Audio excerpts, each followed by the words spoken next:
Hi guys, welcome back to my channel. ಎಲ್ಲರೂ ಹೇಗಿದ್ದೀರಾ? ಎಲ್ಲರೂ ಚೆನ್ನಾಗಿದ್ದೀರಾ ಅಂತ ಅಂದ್ಕೊಳ್ತಾ ಇವತ್ತೊಂದು ಬ್ಲಾಗ್ನ ಮಾಡ್ತಾ ಇದ್ದೀನಿ. ಏನು ಬ್ಲಾಗ್ ಅಂತ ಆಲ್ರೆಡಿ ನಿಮ್ಗೆ ಗೊತ್ತಾಗಿದೆ, ತಮ್ಮನೇಲಿ ನೋಡ್ತಿರ್ಬೇಕಾದ್ರೇ. ನನ್ನ ಮಗಳಿಗೆ ಇವತ್ತು ಮಗುನ ಜಡೆ ಹಾಕಿಸ್ತಾ ಇದ್ದೀನಿ. ಮಗುನ ಜಡೆ ಹಾಕಾಗಿದೆ, ಅದ್ರದ್ದು ವೀಡಿಯೋಸ್ನ ನೋಡಿ ಅವಳಿಗೆ ಯಾವ ರೀತಿ ರೆಡಿ ಮಾಡಿದ್ದೀನಿ ಅನ್ನೋದು ಕೂಡ ನಾನು ಇವಾಗ ನಿಮ್ಗೆ ತೋರಿಸ್ತೀನಿ. ಬನ್ನಿ.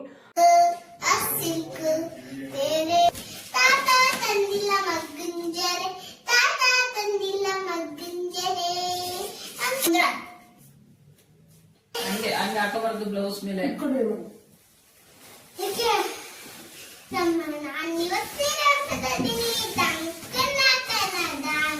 ನಮ್ಮ ಅತ್ತೆಗೆ ತುಂಬ ದಿನದಿಂದ ಒಂದು ಆಸೆ ಇತ್ತು. ಏನಪ್ಪ ಅಂದರೆ ಮೊಮ್ಮಗಳಿಗೆ ಸೀರೆ ಉಡಿಸಿ ಮಗುನ ಜಡೆ ಹಾಕಿಸಿ ಫೋಟೋ ತೆಗೆಸ್ಬೇಕು ಅಂತ ಹೇಳಿ. ಆ ಆಸೆ ಇವತ್ತು ನೆರವೇರ್ತಾ ಇದೆ. ಹಾಗೆ ನನ್ನ ಮಗಳು ಕೂಡ ಫುಲ್ ಖುಷಿಯಾಗಿದ್ದಾಳೆ ನಾವು ರೆಡಿ ಮಾಡ್ತಾ ಇರೋದು ನೋಡಿ. ಅವಳಿಗೆ ಫಸ್ಟು ಸೀರೆ ಉಡಿಸ್ಬಿಟ್ಟು ಆನಂತರ ಫೇಸ್ಗೆಲ್ಲ ಮೇಕಪ್ ಮಾಡಿ ಜಡೆ ಹಾಕೋಣ ಅಂತ ಹೇಳಿ ಅಮ್ಮ ನಾನು ಇಬ್ಬರು ಕೂಡ ಅವಳಿಗೆ ಸೀರೆನ ಉಡಿಸ್ತಾ ಇದ್ದೀವಿ. ನಾನು ನಮ್ಮ ಅತ್ತೆನ ಯಾವಾಗಲೂ ಅಮ್ಮ ಅಂತಲೇ ಕರೆಯೋದು, ಹಾಗಾಗಿ ಅಮ್ಮ ಅಮ್ಮ ಅಂತಿರ್ತೀನಿ. ನಿಮಗೆ ಕನ್ಫ್ಯೂಸ್ ಆಗುತ್ತೆ ಅತ್ತೆನೋ ಅಮ್ಮನೋ ಅಂತ ಹೇಳಿ, ಅದಕ್ಕಾಗಿ ಹೇಳ್ತಾ ಇದ್ದೀನಿ. ಹಾಗೆ ನಾನು ಜೆನ್ನಿಂಗೆ ಪೆಟಿಕೋಟ್ ಹಾಕೋಕ್ಕಾಗಲ್ಲ, ಮಕ್ಳುಗಳಿಗೆ ಪೆಟಿಕೋಟ್ ಹಾಕಿ ಸೀರೆ ಎಲ್ಲ ಉಡ್ಸೋದು ಕಷ್ಟ. ಹಾಗಾಗಿ ಅವಳು ಸೊಂಟಕ್ಕೆ ಒಂದು ದಾರನ ಕಟ್ಟಿ ಆ ದಾರಕ್ಕೆ ಸೀರೆ ಎಲ್ಲನೂ ಕೂಡ ಸಿಗಿಸ್ಕೊಳ್ತಾ ಇದ್ದೀವಿ, ನೀವು ನೋಡ್ಬೋದು. ಹಾಗೆ ಸೀರೆ ಅಂದರೆ ಸೆರಗನ್ನ ಪಿನ್ ಮಾಡಿ ಇಟ್ಕೊಬಿಟ್ಟಿದ್ವಿ. ಅಂದರೆ ಅವಳಿಗೆ ಉಡಿಸ್ಬೇಕಾದ್ರೆ ಪಿನ್ ಮಾಡೋಕ್ಕಾದ್ರೆ ಕಷ್ಟ ಆಗುತ್ತೆ ಅಂತ ಹೇಳಿ. ನೀವು ಏನಾದರೂ ನಿಮ್ಮ ಮನೆಗಳಲ್ಲಿ ಚಿಕ್ಕ ಮಕ್ಕಳಿಗೆ ಸೀರೆ ಉಡಿಸ್ಬೇಕು ಅನ್ನೋದಿದ್ದರೆ ಈ ವಿಡಿಯೋನ ನೋಡಿ, ನಿಮಗೂ ಕೂಡ ಐಡಿಯಾಸ್ ಬರುತ್ತೆ ನಾವು ಯಾವ ರೀತಿ ಸೀರೆನ ಉಡಿಸಿದ್ವಿ ಜೆನ್ನಿಂಗೆ ಅಂತ ಹೇಳಿ. ಒಬ್ಬರಂತೂ ಉಡ್ಸೋಕ್ಕಾಗಲ್ಲ ಮಕ್ಕಳಿಗೆ ಸೀರೆ ಉಡಿಸ್ಬೇಕಾದ್ರೆ, ಇಬ್ಬರು ಬೇಕು. ಅಂದರೆ ನನ್ನ ಮಗಳಂತೂ ಸುಮ್ಮನೆ ನಿಂತ್ಕೊಳ್ತಾನೆ ಇಲ್ಲ, ಡ್ಯಾನ್ಸ್ ಮಾಡೋದು ಈ ಥರ ಎಲ್ಲ ಮಾಡ್ತಿದ್ದಾಳೆ. ಜೆನ್ನಿನ್ಗೆ ನಾವು ಇವತ್ತು 2 ಸೀರೆನ ಉಡಿಸಿ ಫೋಟೋಸ್ನ ತೆಗೆಸ್ತಾ ಇರೋದು. 2 ಸೀರೆನೂ ಕೂಡ ನಮ್ಮ ಅತ್ತೆದೆ. ಹಾಗೆಯೇ ಇನ್ನೊಂದು ಸೀರೆ ಅಂತ ಹೇಳಿದ್ನಲ್ಲ, ಆ ಸೀರೆ ಬಂದು ನಮ್ಮ ಅತ್ತೆ ಮದುವೆನಲ್ಲಿ ತೊಗೊಂಡಂತಹ ಧಾರೆ ಸೀರೆ. ಅದನ್ನು ಮೊಮ್ಮಗಳಿಗೆ ಉಡಿಸಿ ಅದರಲ್ಲೂ ಕೂಡ ಫೋಟೋಸ್ ಎಲ್ಲ ತೆಗೆಸ್ಬೇಕು ಅಂತ ಹೇಳಿ ತೆಗೆಸಿದ್ರು. ಅದಂತೂ ಜೆನ್ನಿಂಗೆ ತುಂಬಾ ಚೆನ್ನಾಗಿ ಕಾಣಿಸ್ತಾ ಇತ್ತು. ನಾನು 2 ಬ್ಲೌಸ್ನ ಜೆನ್ನಿಂಗೆ ಸ್ಟಿಚ್ ಮಾಡಿಸಿದ್ದೆ, ಪಿಂಕ್ ಕಲರ್ ಮತ್ತು golden colour. Golden colour blouse ಅಷ್ಟು ಚೆನ್ನಾಗಿ ಕಾಣಿಸ್ತಿರ್ಲಿಲ್ಲ, ಹಾಗಾಗಿ ಪಿಂಕ್ ಬ್ಲೌಸು 2 ಸೀರೆಗೂ ಕೂಡ ಮ್ಯಾಚ್ ಆಯಿತು. ಹಾಗೆ ಜೆನ್ನಿನ ನೀವು ನೋಡ್ಬೋದು, ತುಂಬಾ ಆ್ಯಕ್ಷನ್ ಎಲ್ಲ ಮಾಡ್ತಾ ಇದ್ದಾಳೆ, ಸುಮ್ಮನೆ ಮಾತಾಡ್ತಾನೆ ಇರ್ತಾಳೆ ಯಾವಾಗಲೂ ವಟ ವಟ ಅಂತ ಹೇಳಿ. ನಮ್ಮ ಅಮ್ಮಂಗೆ ಮತ್ತು ನಮ್ಮ ಅತ್ತೆಗೆ ಇನ್ನೊಂದು ಆಸೆ ಇತ್ತು. ಏನಪ್ಪ ಅಂತ ಅಂದರೆ ಮಲ್ಲಿಗೆ ಹೂವಿನ ಸೀಸನಲ್ಲಿ ಜೆನ್ನಿನ ಊರಿಗೆ ಕರ್ಕೊಂಡೋಗಿ ಅವರೇ ಮಲ್ಲಿಗೆದು ಜಡೆನ ರೆಡಿ ಮಾಡಿ ಅವಳಿಗೆ ಹಾಕಿ ಫೋಟೋಸ್ನ ತೆಗೆಸ್ಬೇಕು ಅಂತ ಹೇಳಿ. ಅಂದರೆ ಅದು ಆಗಲಿಲ್ಲ. ಅಂದರೆ ನಮಗೆ ಇವಾಗ ಮಲ್ಲಿಗೆ ಹೂವು ಸೀಸನ್ ಅಲ್ಲ, ಮಲ್ಲಿಗೆ ಹೂವು ಸಿಗಲ್ಲ. ಜೆನ್ನಿಂಗೆ ನಾವು ಮುಡಿ ಕೊಡಬೇಕಿತ್ತು. ಇನ್ನು ಅವಳು ದೊಡ್ಡವಳು ಆದಮೇಲೆ ಮುಡಿ ಕೊಟ್ಟರೆ ಚೆನ್ನಾಗಿ ಕಾಣಿಸಲ್ಲ, ಹಾಗಾಗಿ ಬೇಗನೆ ಮಗುನ ಜಡೆ ಹಾಕಿಸಿ ಮುಡಿ ಕೊಟ್ಬಿಡೋಣ ಅಂತ ಹೇಳಿ ಅವಳಿಗೆ ಮಗುನ ಜಡೆ ಹಾಕಿಸ್ತಾ ಇದ್ದೀವಿ. ಊರುಗಳಲ್ಲೆಲ್ಲ ಮೊಗ್ಗು ಸಿಗೋದು, ಆ ಮೊಗ್ಗನ್ನ ಅಂದರೆ ಹಿಂದಿನ ದಿನವೇ ಮೊಗ್ಗೆಲ್ಲ ಕಲೆಕ್ಟ್ ಮಾಡಿ ಬೆಳಗ್ಗೆ ಟೈಮ್ ಕೂತ್ಕೊಂಡು ಜಡೆ ಎಲ್ಲ ರೆಡಿ ಮಾಡಿ ಸಾಯಂಕಾಲ ಟೈಮು ಮಕ್ಕಳಿಗೆ ಮಗುನ ಜಡೆ ಹಾಕಿಸಿ ಫೋಟೋಸ್ ಎಲ್ಲ ತೆಗೆಸೋರು. ಊರ ಕಡೆ ಇವಾಗಲೂ ಕೂಡ ಆ ಥರ ಮಾಡ್ತಿದ್ದಾರೆ. ನಮ್ಮ ಅಮ್ಮನೂ ಕೂಡ ಅವ್ರು ಚಿಕ್ಕವರಾಗಿದ್ದಾಗ ಅಜ್ಜಿ ಹಾಕ್ಸಿದ್ರಂತೆ. ಹಾಗೆ ನಮ್ಮ ಅತ್ತೆನೂ ಕೂಡ ಅವರ ಅಣ್ಣನ ಮಕ್ಕಳಿಗೆಲ್ಲ ಹಾಕಿಸಿ ಫೋಟೋಸ್ ಎಲ್ಲ ತೆಗೆಸಿದ್ರು. ನಾನು ಮತ್ತು ಅಕ್ಕ ಚಿಕ್ಕವಳಿದ್ದಾಗ ಅಮ್ಮ ತೆಗೆಸ್ಬೇಕು ಅಂದ್ಕೊಂಡಿದ್ರು, ಬಟ್ ಆಗಲಿಲ್ಲ. ಹಾಗಾಗಿ ಅಕ್ಕ ಏನು ಮಾಡಿದ್ಲು ಅಂದರೆ ಅವಳು ಪ್ರೆಗ್ನೆನ್ಸಿನಲ್ಲಿ ಮಗುನ ಜಡೆನ ಹಾಕಿಸ್ಕೊಂಡು ಫೋಟೋಸ್ ತೆಗೆಸ್ಕೊಂಡ್ಲು. ನಾನು ಜೆನ್ನಿನ್ ಪ್ರೆಗ್ನೆನ್ಸಿನಲ್ಲಿ ಮಗುನ ಜಡೆ ಹಾಕಿಸ್ಕೋಬೇಕು ಅಂದ್ಕೊಂಡಿದ್ದೆ. ಆವಾಗ ಕೋವಿಡ್ ಇರೋದ್ರಿಂದಾಗಿ ನಮಗೆ ಮಗುನ ಜಡೆ ಸಿಗಲಿಲ್ಲ. ಇವಾಗ ಅಮ್ಮ ಮಗಳಿಬ್ಬರು ಹಾಕಿಸ್ಕೊಂಡು ಫೋಟೋಸ್ ಎಲ್ಲ ತೆಗೆಸ್ಕೊಳ್ಳೋಣ ಅಂದ್ಕೊಂಡಿದ್ವಿ, ಬಟ್ ಅಷ್ಟು ಟೈಮ್ ಇಲ್ಲ. ಇವಾಗ ಸ್ವಲ್ಪ ಫಂಕ್ಷನ್ಸ್ ಎಲ್ಲ ಇದೆ, ಹಾಗಾಗಿ ಬೇಡ ಜೆನ್ನಿನ್ಗೆ ತೆಗ್ಸೋಣ, ಇನ್ನು ನೆಕ್ಸ್ಟ್ ಟೈಮ್ ಬೇಕಿದ್ರೆ ಅಮ್ಮ ಮಗಳಿಬ್ಬರು ಕೂಡ ಹಾಕಿಸ್ಕೊಂಡು ತೆಗೆಸ್ಕೊಳ್ಳೋಣ ಅಂತ ಹೇಳಿ ಇವಾಗ ಜೆನ್ನಿಂಗ್ ಅಷ್ಟೇ ಮಗುನ ಜಡೆ ಹಾಕಿಸ್ತಾ ಇರೋದು. ನಾವು ಇವಾಗ ಮಗುನ ಜಡೆನ ಅಂದರೆ ಮನ್ನಾಸ್ ಮಾರ್ಕೆಟಲ್ಲಿ ಆರ್ಡ್ರ್ ಕೊಟ್ಟಿದ್ವಿ, ಅಲ್ಲಿಂದ ಮಗುನ ಜಡೆನ ತರಿಸ್ತಾ ಇರೋದು. ಹಾಗೆ ಜೆನ್ನಿಯ ಸ್ಟಾರ್ಟಿಂಗಲ್ಲಿ ಒಂದು ಸಾಂಗ್ ಹೇಳ್ತಾ ಇದ್ಲು, ತಾತ ತಂದಿಲ್ಲ ಇನ್ನು ಮಗುನ ಜಡೆ ಅಂತ ಹೇಳಿ. ಪಾಪ ನಮ್ಮ ಮಾವ ನೆನ್ನೆನೇ ಹೋಗಿ ಆರ್ಡ್ರ್ ಕೊಟ್ಬಿಟ್ಟು ಬಂದಿದ್ರು ಮಗುನ ಜಡೆಗೆ. ಅವ್ರು ಹೇಳಿದ್ರು ಬೆಳಗ್ಗೆ ಮೊಗ್ಗು ಬರೋದು, ನಾವು ಮಗುನ ಜಡೆ ಅಂದರೆ ಜಡೆ ಎಲ್ಲನೂ ರೆಡಿ ಮಾಡಿ ನಿಮಗೆ ಕೊಡೋ ಅಷ್ಟರಲ್ಲಿ ಒಂದು 3 ಗಂಟೆ ಆಗುತ್ತೆ ಅಂತ ಹೇಳಿ. ನಾನು ನಮ್ಮ ಅತ್ತೆ ಇಲ್ಲ ಲೇಟ್ ಆಗುತ್ತೆ ಹೋಗಿ ಅಂತ ಪಾಪ 1 ಗಂಟೆಗೆ ಕಳಿಸಿದ್ವಿ. ನಮ್ಮ ಮಾವ ಇನ್ನೂ ರೆಡಿ ಆಗಿಲ್ಲ, ಅವಳನ್ನ ಜೆನ್ನಿನ ರೆಡಿ ಮಾಡ್ತಾರೆ, ಅಷ್ಟರಲ್ಲಿ ಇಸ್ಕೊಬರ್ತೀನಿ ಅಂತ ಹೇಳಿದ್ರು. ಸರಿ ಅಂತ ಹೇಳಿ ಅವಳಿಗೆ ಸೀರೆ ಎಲ್ಲ ಹಾಕಿ ರೆಡಿ ಮಾಡ್ತಾಯಿದ್ದೀವಿ. ಹಾಗೆ ಮಗುನ ಜಡೆಗೆ ಎಷ್ಟಾಯಿತು ಅಮೌಂಟು ಅಂತೆಲ್ಲ ನಾನು ಇದೇ ವಿಡಿಯೋದಲ್ಲಿ ಹೇಳ್ತೀನಿ ನೋಡಿ. ಮಗುನ ಜಡೆನ ತೋರಿಸಿ ನಾನು ನಿಮಗೆ ಎಲ್ಲನೂ ಕೂಡ ಎಕ್ಸ್ಪ್ಲೈನ್ ಮಾಡ್ತೀನಿ. ವಿಡಿಯೋನ ಎಲ್ಲೂ ಕೂಡ ಸ್ಕಿಪ್ ಮಾಡಿಬಿಡಿ, ಪೂರ್ತಿ ವೀಡಿಯೋಸ್ನ ನೋಡಿ. ಇಡೀ ಮಗ್ಳೆ ಇದು ಬ್ಲೌಸ್ ಯಾಕೋ ನಂಗೆ ಏನಿಲ್ಲ, ಇದೇ ಚೆನ್ನಾಗಿ ಕಾಣಿಸ್ತದೆ. ಆ ಬ್ಲೌಸ್ ನನಗೆ ಚೆನ್ನಾಗಿ ಕಾಣಿಸ್ತಿರ್ಲಿಲ್ಲ. ಬ್ಲೌಸ್ ಎಲ್ಲ ಚೆನ್ನಾಗೈತವ. ಏನ್ ಅನ್ನಿಸ್ತದೆ ಮಗ್ಳೆ? ಬಿಟ್ರು ಸಾಕು.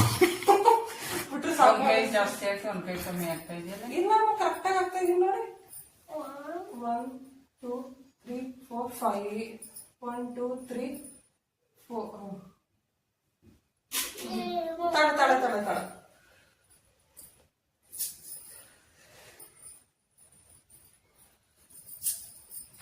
ಬ್ಯಾಂಗಲ್ ಬಂಗಾರಿ ಈ ಫೇಸ್ ಮೇಕಪ್ ಮಾಡ್ಬಿಡ್ತೀನಿ. ನನ್ನ ಮಗಳಿಗೆ ಮೇಕಪ್ ಮಾಡಿಸ್ಕೊಳ್ಳೋದು ಅಂದರೆ ತುಂಬಾ ಇಷ್ಟ. ಅವ್ರ ಚಿಕ್ಕಪ್ಪನ ಮದುವೆನಲ್ಲೂ ಅಷ್ಟೇ ನೈಟ್ ರಿಸೆಪ್ಷನ್ಗೆ ಧಾರೆಗೆ ಮೇಕಪ್ ಆರ್ಟಿಸ್ಟ್ಗಲ್ಲಿ ಮೇಕಪ್ ಮಾಡಿಸ್ಕೊಂಡಿದ್ಲಲ್ವ, ಹಾಗಾಗಿ ಇವಾಗ ನನಗೆ ಹೇಳ್ತಾ ಇದ್ದಾಳೆ, ಅಮ್ಮ ಈ ಥರ ಮೇಕಪ್ ಮಾಡಿ ಹಿಂಗೆ ಮಾಡಿ ಅಂತ ಹೇಳಿ. ನಾನು ಅವಳಿಗೆ ರೆಗ್ಯುಲರ್ ಆಗಿ ಸೆಟಾಫಿಲ್ ಕ್ರೀಮ್ ಬಿಟ್ಟರೆ ಇನ್ನು ಬೇರೆ ಯಾವ ಕ್ರೀಮ್ನು ಯೂಸ್ ಮಾಡಲ್ಲ. ಇವತ್ತು ಮಗುನ ಜಡೆ ಹಾಕಿಸ್ತಾ ಇದ್ದೀನಲ್ವ, ಸ್ವಲ್ಪ ಚೆನ್ನಾಗಿ ಕಾಣಿಸ್ಲಿ ಅಂತ ಹೇಳಿ ನನ್ನ ಕ್ರೀಮ್ಗಳನ್ನೇ ಜೆನ್ನಿಂಗ್ ಹಾಕ್ತಾಯಿದ್ದೀನಿ. ನಾನು ಬಂದು ಫೇಸಸ್ ಕೆನಡಾ ಅವ್ರದ್ದು ಕ್ರೀಮ್ಗಳು ಯೂಸ್ ಮಾಡ್ತಾ ಇರೋದು, ಫೌಂಡೇಶನ್ನು, ಮಾಯಿಶ್ಚರೈಸರು, ಪೌಡರ್ ಎಲ್ಲನೂ ಕೂಡ. ಅದು ಕೂಡ ಚೆನ್ನಾಗಿದೆ, ಅದನ್ನೇ ಹಾಕೋಣ ಅಂತ ಹೇಳಿ ಹಾಕ್ತಾಯಿದ್ದೀನಿ. ಮೆಬಿಲಿನ ನಾನು ಫಸ್ಟು ಯೂಸ್ ಮಾಡ್ತಾಯಿದ್ದೆ. ಈ ಸಾರಿ ಫೇಸಸ್ ಕೆನಡಾ ಕ್ರೀಮ್ಗಳು ಚೆನ್ನಾಗಿದೆ ಅಂತ ಹೇಳಿ ಅಡ್ವರ್ಟೈಸಲ್ಲೆಲ್ಲ ಬರ್ತಾಯಿತ್ತಲ್ಲ, ಹಾಗಾಗಿ ಆ ಕ್ರೀಮ್ಗಳನ್ನ ತೊಗೊಂಡಿದ್ದೆ. ಅದು ಕೂಡ ಚೆನ್ನಾಗಿದೆ.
ಜೆನ್ನಿನ್ಗೆ ನಾವು ಯಾವಾಗಲೂ ಹೇರ್ ಕಟ್ ಮಾಡಿಸ್ತಾ ಇದ್ವಿ. ಮಗುನ ಜಡೆ ಹಾಕಿಸ್ಬೇಕು, ಹಾಗೆ ಅವ್ರ ಚಿಕ್ಕಪ್ಪನ ಮದುವೆಗೂ ಕೂಡ ಜಡೆ ಎಲ್ಲ ಹಾಕಿಸ್ಬೇಕು ಅಂತ ಹೇಳಿ ಕೂದಲು ಬೆಳೆಸಿದ್ದೆ. ಹಾಗಾಗಿ ಚೌಲಿನ ಆರಾಮಾಗಿ ಹಾಕಿದ್ವಿ ಅವಳ ಕೂದಲಿಗೆ. ಹಾಗೆ ಮುಂದೆ ಸ್ವಲ್ಪ ಕೂದಲನ್ನ ತೆಗೆದು ಹಾಗೇ ರೋಲ್ ಥರ ಮಾಡಿದ್ದೆ, ತೋರಿಸ್ತೀನಿ ನೋಡಿ. ಇವಾಗ ಆ ಕಡೆ ಈ ಕಡೆ ಎರಡು ಕಡೆಯಲ್ಲೂ ಕೂಡ ಸ್ವಲ್ಪ ಕೂದಲನ್ನ ತೆಗೆದು ಈ ಥರ ಸುತ್ತಿ ಏರ್ ಪಿನ್ನ ಹಾಕಿದ್ದೆ. ಇವಾಗೇನೋ ಸ್ವಲ್ಪ ಲೂಸ್ ಅನ್ನಿಸ್ತಾ ಇತ್ತು, ಅದಕ್ಕೆ ಇನ್ನೊಂದು ಏರ್ ಪಿನ್ನ ಹಾಕಿ ಟೈಟ್ ಮಾಡ್ಕೊಳ್ತಾ ಇದ್ದೀನಿ. ಹಾಗೆ ಅವ್ರ ತಾತ ಕೂಡ ಮಗುನ ಜಡೆನ ಕರೆಕ್ಟಾಗಿ 3:30ಗೆ ತೊಗೊಬಂದರು. ನಾನು ಮೊದಲೇ ಹೇಳ್ದಂಗೆ ಮನ್ನಾರ್ಸ್ ಮಾರ್ಕೆಟಲ್ಲಿ ಆರ್ಡ್ರು ಕೊಟ್ಟಿದ್ವಿ. ನಾವು ಈ ಒಂದು ಮಗುನ ಜಡೆಗೆ 800 ರೂಪಾಯಿ ಕೊಟ್ವಿ. ನಾನು ಡಿಸೈನ್ ಒಂದು 2-3 ಥರ ಡಿಸೈನ್ಸ್ ಕಳಿಸಿದ್ರು ಮಗುನ ಜಡೆನಲ್ಲಿ. ಲೇಸ್ ಎಲ್ಲ ಹಾಕಿ ಮೊಗ್ಗೆಲ್ಲ ಹಾಕಿ ಮಾಡಿದರು. ಆ ಥರ ಬೇಡ ಅಂತ ಹೇಳಿ ಈ ಒಂದೊಂದು ಗುಲಾಬಿನ ಹಾಕಿ ಈ ಥರ ಮಗುನ ಜಡೆ ರೆಡಿ ಮಾಡಿಕೊಡಿ ಅಂತ ಹೇಳಿದ್ದೆ. ಅದೇ ಥರ ಮಾಡಿಕೊಟ್ಟಿದ್ದಾರೆ. ಹಾಗೆ ನಾವು ಇನ್ನೂ ಸ್ವಲ್ಪ ಚಿಕ್ಕ ಸೈಜ್ ಹೇಳಿದ್ವಿ, ಆದರೆ ಅವರು ಇಲ್ಲ 2 ಸೈಜ್ ಇದೆ, ಇದು ಬಂದು ಮಕ್ಕಳಿಗೆ, ಇದಕ್ಕಿಂತ ಸ್ವಲ್ಪ ದೊಡ್ಡದು ಬಂದು ದೊಡ್ಡವ್ರಿಗೆ ಅಂತ ಹೇಳಿದ್ರು. ಇದು ಕೂಡ ಸ್ವಲ್ಪ ದೊಡ್ಡದಾಯಿತು ಜೆನ್ನಿಂಗೆ. ನೀವುಗಳು ಅಷ್ಟೇ ವಿಡಿಯೋನ ನೋಡಿದಾಗ ಅಂದ್ಕೊಳ್ತೀರಾ, ಅಯ್ಯೋ ಸ್ವಲ್ಪ ಮಗುನ ಜಡೆ ದೊಡ್ಡದಾಯ್ತಲ್ವಾ ಮಗುಗೆ ಅಂತ. ನಾವು ಹೇಳಿದ್ವಿ ಅವ್ರಿಗೆ ಚಿಕ್ಕ ಸೈಜ್ ಮಾಡಿಕೊಡಿ ಅಂತ. ಇಲ್ಲ ಇದೇ ಚಿಕ್ಕ ಸೈಜ್ ಅಂತ ಹೇಳಿಕೊಟ್ಬಿಟ್ರು. ನೋಡಿ ಯಾವ ರೀತಿ ಕಾಣಿಸ್ತಾ ಇದೆ ಅಂತ ಹೇಳಿ. ಚೆನ್ನಾಗಿದೆ ಮಗುನ ಜಡೆ, ಆದರೆ ಇನ್ನೊಂದು ಸ್ವಲ್ಪ ಚಿಕ್ಕದಾಗಿದ್ದರೆ ಇನ್ನೂ ಚೆನ್ನಾಗಿರ್ತಾಯಿತ್ತು. ಹಾಗೆಯೇ ಆಗಿನ ಕಾಲದಲ್ಲೆಲ್ಲ ಮದುವೆಗಳಲ್ಲಿ ಮದುವೆ ಹುಡುಗಿರಿಗೆ ಮಗುನ ಜಡೆನೇ ಆಗ್ತಾಯಿದ್ದಿದ್ದು. ಅವಾಗಿನ ಹೇರ್ ಸ್ಟೈಲ್ ಅಂದರೆ ಇದೇನೆ. ಆದರೆ ಇವಾಗ ಎಲ್ಲ ತುಂಬ ಥರ ಹೇರ್ ಸ್ಟೈಲೆಲ್ಲ ಬಂದು ಮಗುನ ಜಡೆ ಕಡಿಮೆ ಆಗಿದೆ ಮದುವೆ ಹುಡುಗಿರು ಹಾಕಿಸ್ಕೊಳ್ಳೋದು. ಆದರೆ ಇವಾಗ ಇನ್ನೊಂದು ಟ್ರೆಂಡಿಂಗ್ ಬಂದಿದೆ, ಏನಪ್ಪ ಅಂತ ಅಂದರೆ ಸೀಮಂತ ಟೈಮಲ್ಲಿ ಮಗುನ ಜಡೆ ಹಾಕಿಸ್ಕೊಳ್ತಾ ಇದ್ದಾರೆ. ಹಾಗೆಯೇ ಚಿಕ್ಕ ಚಿಕ್ಕ ಮಕ್ಳುಗಳಿಗೂ ಕೂಡ ಮಗುನ ಜಡೆ ಹಾಕಿಸ್ತಾ ಇದ್ದಾರೆ. ಅದು ಕೂಡ ಚೆನ್ನಾಗಿದೆ. ನೋಡಿ ಇವಾಗ ಜೆನ್ನಿಂದು ಮಗುನ ಜಡೆನ ಸೂಜಿ ದಾರದಲ್ಲಿ ಒಂದು ಕಡೆ ಸೈಡಿಂದ ಪೂರ್ತಿ ಹೊಲ್ಕೊಂಡು ಬಂದ್ವಿ. ಅದು ಎಲ್ಲೂ ಕೂಡ ಬಿಡಬಾರ್ದು ಅಂತ ಹೇಳಿ ಅಮ್ಮ ನೀಟಾಗಿ ನನಗೇನೆ ಈ ಥರ ಹೊಲಿ ಅಂತ ಹೇಳಿಕೊಟ್ರು. ಹಾಗಾಗಿ ಆ ಥರ ಹೊಲಿತಾ ಇದ್ದೀನಿ. ಜನ್ಯ ಹೇಳ್ತಾ ಇದ್ಲು, ಅಮ್ಮ ನಿಧಾನಕ್ಕೆ ಚುಚ್ಚಮ್ಮ ಸೂಜಿನ, ಏನಾದ್ರು ನನ್ನ ತಲೆಗಿಲೆ ಚುಚ್ಚಿ ಗಾಯ ಮಾಡಿಬಿಟ್ಟಿಯಾ ಅಂತ ಹೇಳಿ ಅವರಪ್ಪ ನಗ್ತಾಯಿದ್ರು. ನಿಧಾನಕ್ಕೇ ಸೂಜಿನಲ್ಲಿ ಹೊಲಿದ್ವಿ, ಸುತ್ತ ಹೊಲಿದು ಕೆಳಗಡೆನೂ ಕೂಡ ಹೊಲಿದ್ವಿ. ಹೊಲ್ದಾದ್ಮೇಲೆ ಜನ್ಯ ಹೇಳ್ತಾ ಇದ್ಲು, ಸ್ವಲ್ಪ ತಲೆಯೆಲ್ಲ ಭಾರ ಅನ್ನಿಸ್ತಾ ಇದೆ ಅಮ್ಮ ಅಂತ ಹೇಳಿ. ಹಾಗೆಯೇ ನಾನು ಹೊಲಿಬೇಕಾದ್ರೆ ಅವಳದು ತಲೆನ ಮೇಲ್ಗಡೆಯಿಂದನೂ ಕೂಡ ಹೊಲ್ಕೊಂಡು ಬಂದಿದ್ದೆ. ಕೆಳಗಡೆ ಸ್ವಲ್ಪ ಹೊಲಿಬೇಕಾದ್ರೆ ಜಡೆ ಸ್ವಲ್ಪ ಅದು ಮೊಗ್ಗೊಂದು ಕೆಳಗಡೆಗೆ ಬಂದಂಗೆ ಆಯಿತು. ನಮ್ಮ ಅತ್ತೆ ಹೇಳಿದ್ರು, ಅದು ಕೆಳಗಡೆ ಬಂದರೆ ಅಷ್ಟು ಚೆನ್ನಾಗಿ ಕಾಣಿಸಲ್ಲ, ಇನ್ನು ಎತ್ತಿ ಮೇಲ್ಗಡೆಯಿಂದ ನೀನು ನೀಟಾಗಿ ಹೊಲಿಬೇಕಿತ್ತು ಅಂತ. ಅಂದರೆ ಸ್ವಲ್ಪ ಕಷ್ಟ ಆಗುತ್ತೆ ಆ ಥರ ಎಲ್ಲ ಹೊಲಿದು ಮಾಡೋ ಅಷ್ಟರಲ್ಲಿ. ನನಗೆಲ್ಲಿ ಜನ್ನಿಗೆ ನೋವಾಗ್ಬಿಡುತ್ತೋ ಅನ್ನೋದೇ ಒಂದು ಕಡೆ ಭಯ ಆಗ್ತಾ ಇತ್ತು. ಮನೇಲೂ ಸ್ವಲ್ಪ ಹತ್ಲು ಜನ್ಯ ಕಿವಿಗೋಲೆ ಎಲ್ಲ ಹಾಕಬೇಕಾದ್ರೆ. ಏನ್ ಹಾಕ್ಬೇಕು ಜನ್ಯ? ಮೂಗುತಿ ಬೇಡವಾ? ಮೂಗುತಿ ಅಲ್ಲ ಹಾಕಿ ಹೋಗ್ಬಿಡು ಪೂಜಾ.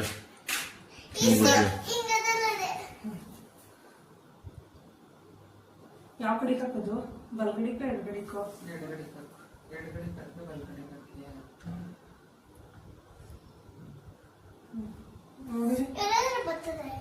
ಎಲ್ಲ ಮಗ ಫೈನಲಿ ಜನ್ನಿನ ರೆಡಿ ಮಾಡಿದ್ವಿ. ಅವಳು ಯಾವ ರೀತಿ ಕಾಣಿಸ್ತಿದ್ದಾಳೆ ಅಂತ ನಾನು ನಿಮಗೆ ತೋರಿಸ್ತಾ ಇದ್ದೀನಿ ನೋಡಿ. ಈ ರೀತಿ ಮುದ್ದಾಗಿ ಕಾಣಿಸ್ತಾ ಇದ್ದಾಳೆ. ಫಸ್ಟೇ ಗಾದೆ ಇದೆ, ಹೆತ್ತವ್ರಿಗೆ ಹೆಗ್ನ ಮುದ್ದು ಅಂತ. ಹಾಗೆ ನನ್ನ ಮಗಳು ಹೆಂಗಿದ್ರೂ ನಮಗಿಷ್ಟ ಆಗ್ತಾಳೆ.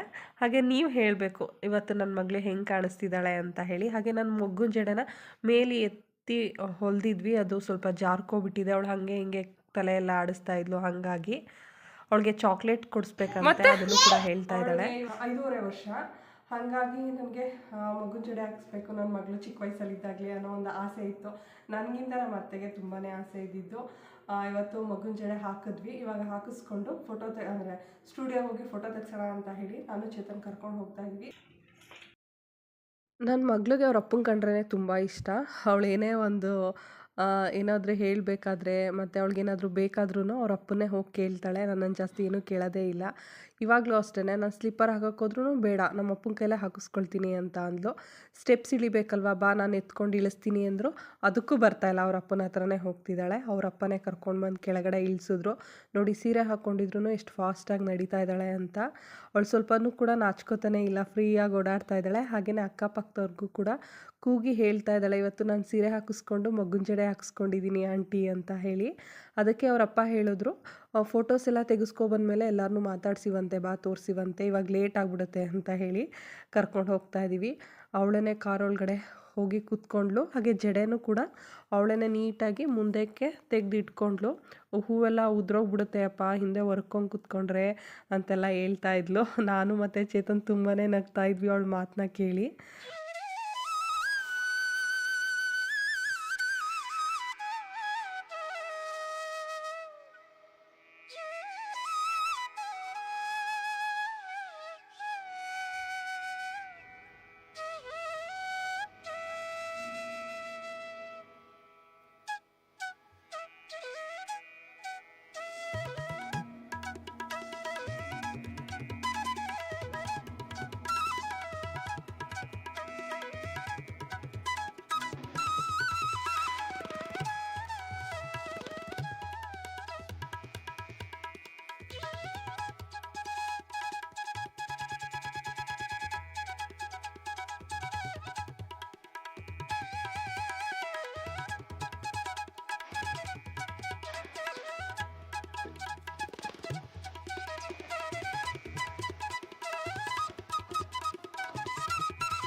ಹಾಗೆಯೇ ಫೋಟೋಗ್ರಾಫರ್ ನೀವು ಸ್ವಲ್ಪ ಹೊರಗಡೆ ಇರಿ, ಫೋಟೋಸ್ ತೆಗಿಬೇಕಾದ್ರೆ ಅವಳು ನಿಮ್ಮನ್ನೇ ನೋಡ್ತಾ ಇರ್ತಾಳೆ, ಹಾಗಾಗಿ ಫೋಟೋಸ್ ಎಲ್ಲ ಅಷ್ಟು ನೀಟಾಗಿ ಬರಲ್ಲ ಅಂತ ಅಂದರು.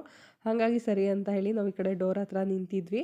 ಅವಳು ಫೋಟೋಗ್ರಾಫರ್ ಯಾವ ಥರ ಹೇಳಿದ್ರು ಅದೇ ಥರ ನಿಂತ್ಕೊಂಡು ಫೋಟೋಸ್ ಎಲ್ಲ ತೆಗೆಸ್ಕೊಂಡ್ಳು.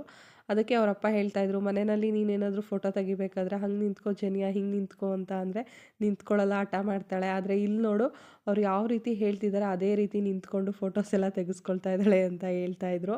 ಅವಳಿಗೆ ಫೋಟೋಸ್ ಅಂದರೆ ಇಷ್ಟನೇ ಇಲ್ಲ ಜೆನ್ನಿಗೆ. ನನಗೆ ಫೋಟೋಸ್ ಅಂದರೆ ತುಂಬ ಇಷ್ಟ. ಹಾಗಾಗಿ ನಾನು ಅವಳದು ಫೋಟೋಸ್ ಎಲ್ಲ ತೆಗಿಬೇಕಾದ್ರೆ ಅವಳು ಹಠ ಮಾಡ್ತಾಳೆ. ಆದರೆ ಇವತ್ತು ಫುಲ್ ಖುಷಿಯಾಗಿ ತೆಗೆಸ್ಕೊಂಡ್ಳು. ಫೋಟೋ ಎಲ್ಲ ತೆಗೆಸ್ಕೊಂಡು ಇವಾಗ ಮನೆಗೆ ಬಂದ್ವಿ. ಹಾಗೆಯೇ ಅವಳು ಫಸ್ಟೇ ಹೇಳಿಬಿಟ್ಟು ಹೋಗಿದ್ಲು ಪಕ್ಕದ ಮನೆ ಆಂಟಿಗೆಲ್ಲ, ಈ ಥರ ಸೀರೆ ಹಾಕಿಸ್ಕೊಂಡು ಮೊಗ್ಗಿನ ಜಡೆ ಹಾಕಿಸ್ಕೊಂಡಿದ್ದೀನಿ ಅಂತ ಹೇಳಿ. ಅವರು ಪಾಪ ಜನಿಯಾ ಬರೋವರೆಗೂ ಕಾದು ಜನಿಯಾ ಬಂದಮೇಲೆ ಅವಳದು ಫೋಟೋಸ್ ಎಲ್ಲ ತೊಗೊಳ್ತಾ ಇದ್ದಾರೆ, ನೋಡ್ಬೋದು ನೀವು. ಅವಳಿಗೆ ಈ ಥರ ಫೋಟೋಸ್ ಎಲ್ಲ ತೆಗೆಸ್ಕೊಳ್ಳೋದು ಅಂದರೆ ಇಷ್ಟನೇ ಇಲ್ಲ. ಆದರೆ ಇವತ್ತು ಫುಲ್ ಯಾರು ಯಾವ ಥರ ನಿಂತ್ಕೋ ಅಂತ ಹೇಳ್ತಿದ್ದಾರೆ ಆ ಥರ ಎಲ್ಲ ನಿಂತ್ಕೊಂಡು ಫೋಟೋಸ್ ಎಲ್ಲ ತೆಗೆಸ್ಕೊಳ್ತಾ ಇದ್ದಾಳೆ.